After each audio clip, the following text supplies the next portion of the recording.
Hey guys, just a heads up, I'm getting a new roof put on my house at this moment, so if you hear some banging and carrying on in the background, that's what it is.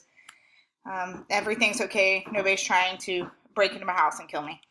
Okay, review of the AP6 legislative branches. I'm going to address parliamentary systems real quick. So in the U.S., we have a presidential system with checks and balances, a separation of powers, a separate executive from the legislative branch. In a parliamentary system, that is not the case. In a parliamentary system, there is a fusion of powers between the executive or the head of government and the legislative branch. So the prime minister is going to come from the legislative branch. Okay. Um, just kind of to talk about the UK's specific situation with parliamentary elections. Remember that the UK, to a single member district, first past the post. Each one of their MPs or members of parliament represent roughly 70,000 people. It makes it difficult for a minor party to win in a single member district scenario, and it can skew the election results by making the winning party look like they have actual more electoral support than they really do, because of the single member district, they win more seats compared to the population that actually voted for them. So that could be seen in this particular graph where it says votes don't always win members of parliament. You see the Tories. The Tories got less than 40% of the vote throughout the UK, but they hold over 50% of the seats in the UK. And it's definitely hurt the Green Party, where they've had more votes, no seats, or one or two seats. The UKIPs, where it is beneficial, and the reason why you do see actual minor parties is because in the UK, you have your regional parties, and regionally, the Scottish National Party is popular. So they actually win the districts in their respective regions. So that's a situation that is definitely skewed, because most of the people throughout the UK are not supporting the Scottish National Party, but they do get support within Scotland. In parliamentary systems, you have to form a government by winning a majority or the most seats in the parliament. If no party wins a majority of the seats, then it must form a coalition government where it's going to team up with another political party. Because the majority party is considered the government, it is very essential in a parliamentary system that you maintain party power and that MPs vote along party lines. That's even more so than the U.S. The U.S., we have a pretty large party unity score, but it's even more so prevalent in the UK and in parliamentary systems, where other linkage institutions other than political parties really don't have as much power. If a prime minister is seen as unable to control his or her government, or can't get support for something that is controversial or a piece of legislation, there can be a vote of no confidence that takes place. And that's true of any system, any parliamentary system with a prime minister. Okay, I'm going to focus on the UK first and some specific review things that you need to know regarding the UK. Okay, so remember, their elections are single member district, first past the post. Regionally, their regional parliaments, they do have proportional representation. It is unitarian, which means you have one level of government, the national level. However, in 1997, they did devolve some power to regional governments like Scotland, Northern Ireland, and Wales.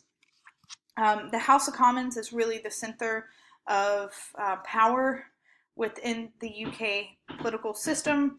The House of Commons members serve for 5 years. That now is a fixed term. That fixed term was set by an Act of Parliament in 2011.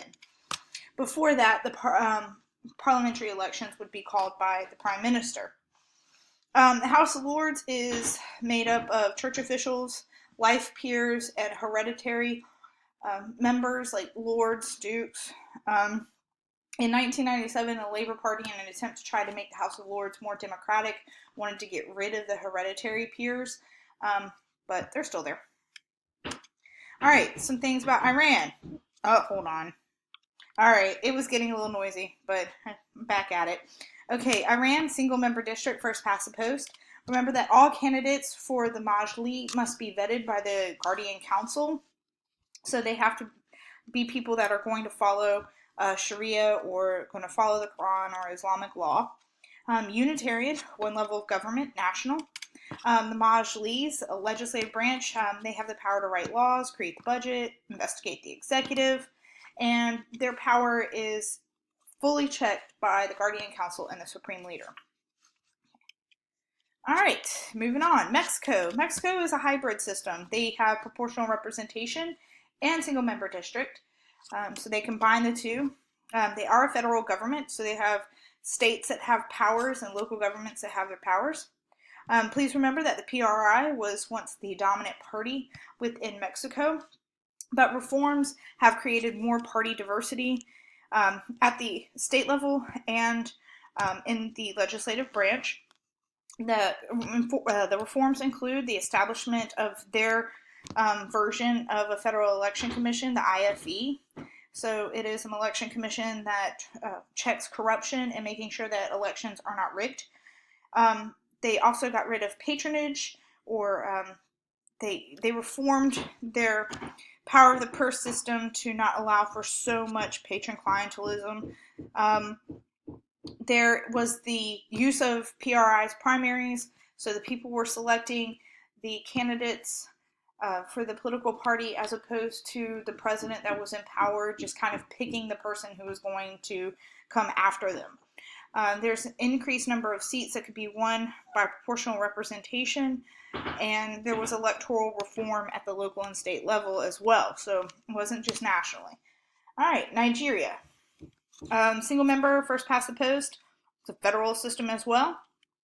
Political parties have typically been based on regional and ethnic differences, so northern Muslims versus southern Christians. But they've been able to cross over and work with each other and represent Nigeria as a whole, even if the political party is from a certain region. Nigeria is known for having a strong executive branch, one where the president is handed maybe a piece of legislation from the Nigerian National Assembly and chooses not to do anything with it, so there's not like a pocket veto or automatic passage. The president just kind of has, in the past, ignored what the National Assembly has wanted as far as legislation. And the president does have the power to distribute funds. Okay, but the National People's Congress has tried to take power back or try to acquire more power over the presidency, and you can review that in your study guide. There was two things: what have the National Assembly done to try to get power back?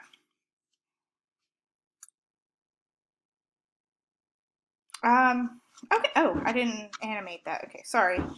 Getting a little distracted by the banging. Hold on.